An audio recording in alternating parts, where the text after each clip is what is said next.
Welcome to the TaiyangNews SNEC-Solar Leadership Conversations. My name is Michael Schmela and I'm the Managing Director of TaiyangNews, and I'm very happy to have with me today Leon Zhuang, Ryzen Energy's Global Marketing Director.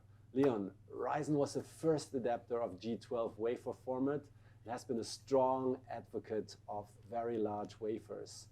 Would you do it again? And if yes, why?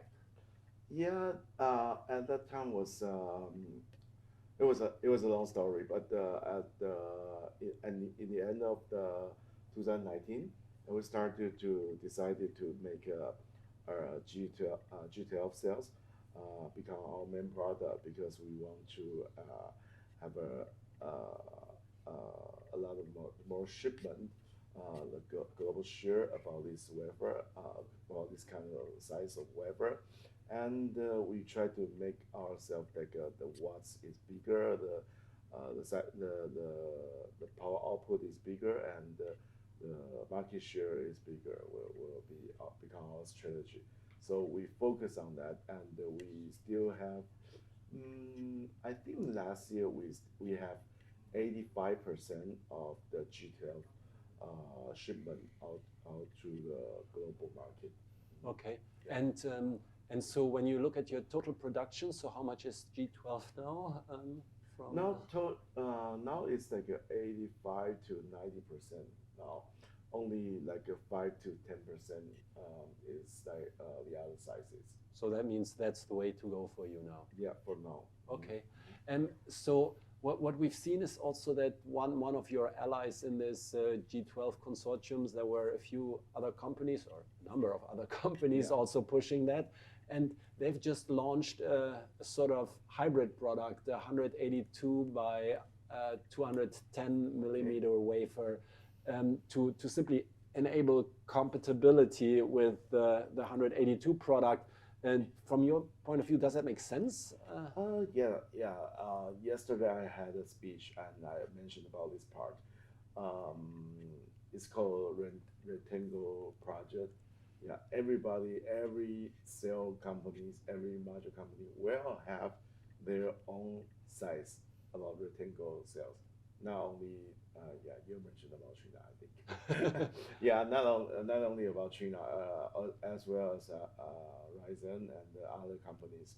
Everybody has different sizes about rectangle size, because they have the rectangle size is because of the TOPCon technology. And this is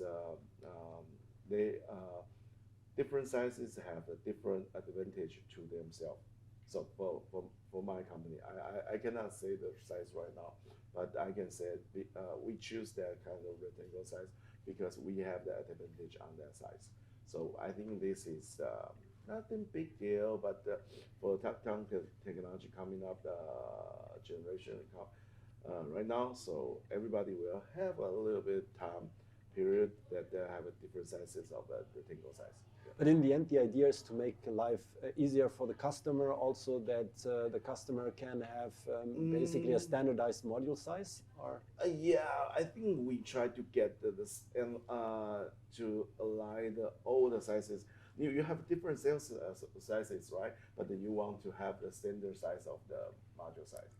So we will conclude module size, the same module size in the end. Mm-hmm. But do you think 210 is the end, or will we see even larger wafers? A lot of people ask about this, but right now, to me, right now, 210, I mean G12 is the size right now.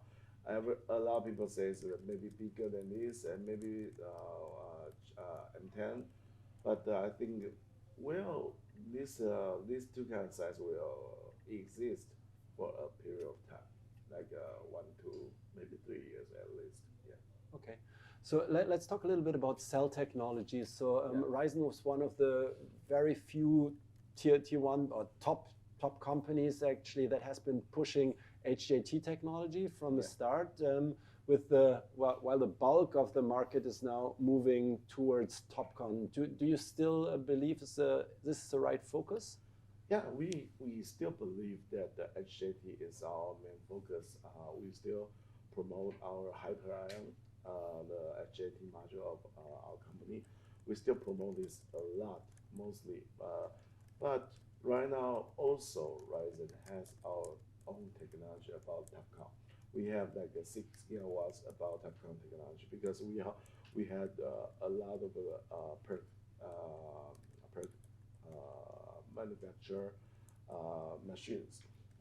So we want to make these machines developed into the TOPCon technology.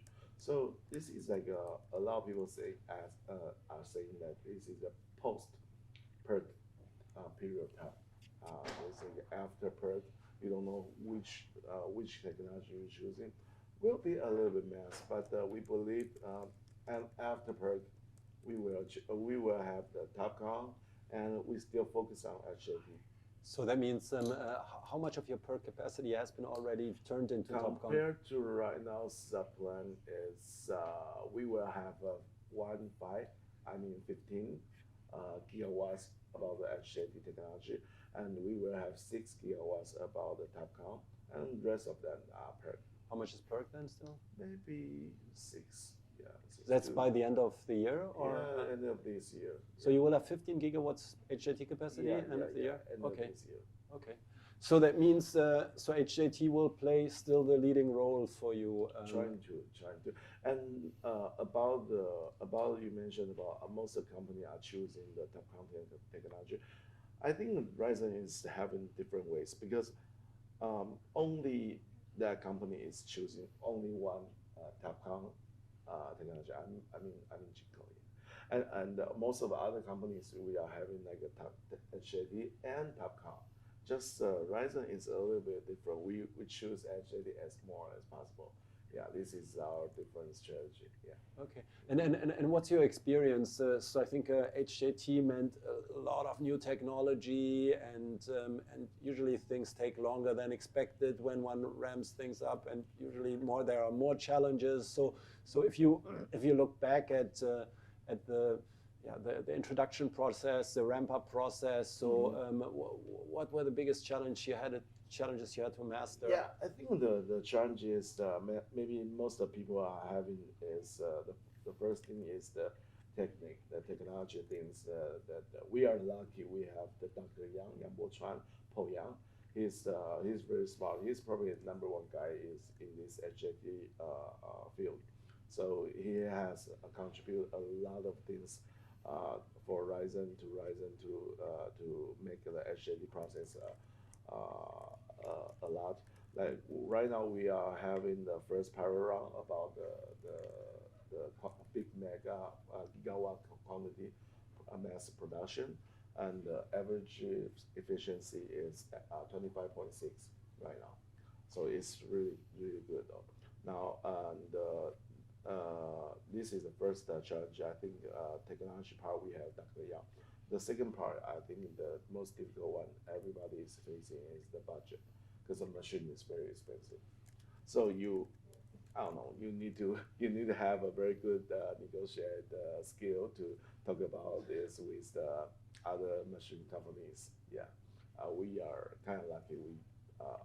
We kind of overcome these difficulties.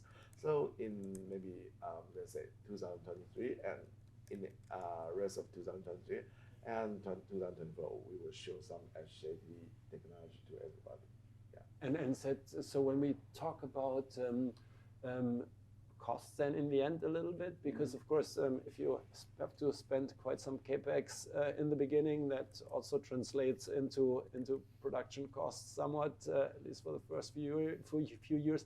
How are you seeing as the market reacting to a product that is somewhat more expensive? It has a somewhat higher efficiency, but it is of course somewhat more expensive. So are they willing to pay this price premium? Yeah, this is like this is kind of like I don't know how to say that, but it's higher efficiency because we have most of the HJT modules is like 20 watts higher than the TOPCon, and maybe 30 to 40 watts higher than PERT.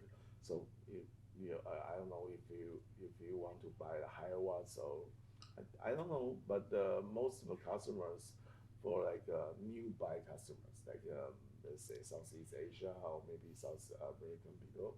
They would like to choose the higher voltage things, higher watts modules, and yeah, some of them they want a cheaper price, but yeah, we will try to sell as a premium price to these customers. And you focus in the beginning mostly on the rooftop market? No. It's mostly for the utility ones. And the second round is in September. Our small modules of the HJT will come out in September. So we will focus more on the rooftop market. Yeah. So what's new at SNEC? So what are you showing and presenting at SNEC? We will show most of the hyper-ion technology and what besides HJT we can do on the BIPV. We also have a branch company called it's green. It's called Rising Green. It's doing the BIPV technology rooftop modules. Now it's like second year of this BIPV company, but we will bring the new products on there. Also, I want to mention that the Ryzen also have very good shipment to the U.S. market about the storage part.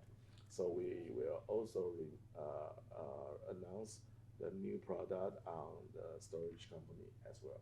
Yeah, we had your storage company recently speaking at a recent Taiyang event, and so how does that work with Ryzen? Do you see your company in the long run also as a total solutions provider, or are you? Yeah, we want to do that because as my marketing part, we want to build Ryzen as an energy empire. We want to use empire as well. It's kind of cool. Yeah. But besides this, we want to mention that Ryzen is a little bit different to the other companies. Other companies are like let's say from the polysilicon wafer cell and module. We want to make it wide. Also have storage and BIPV and a lot of different like about energy part. Yeah, we want to focus on this, and we want to do like provide a total solution to the storage to the utility side right now. Yeah. Okay, wonderful. Thanks. Thank you very much. Thanks, Leon.